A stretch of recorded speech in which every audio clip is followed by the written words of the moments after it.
Nadhani tutashinda makombe msimu huu. Naamini tutashinda makombe msimu huu na lazima tushinde makombe msimu huu.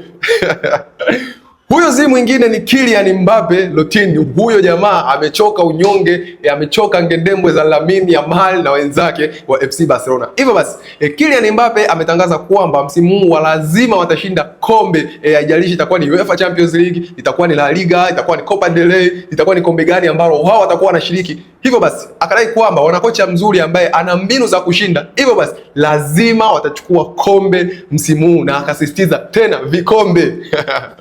Kylian Mbappe amechoka unyonge. Kylian Mbappe hataki kuonewa kwenye masuala ya ligi. Toka amefika La Liga hajawahi kushuhudia kikombe chochote. Akiwa na klabu yake mpya Real Madrid, ndani ya misimu miwili mfululizo alichokuwa anaambulia ni ufungaji bora tu, ile individual performance yeye ndiye anayoambulia, lakini performance ya timu Kylian Mbappe anampita pembeni na atawachezea sana msimu huu. Ball.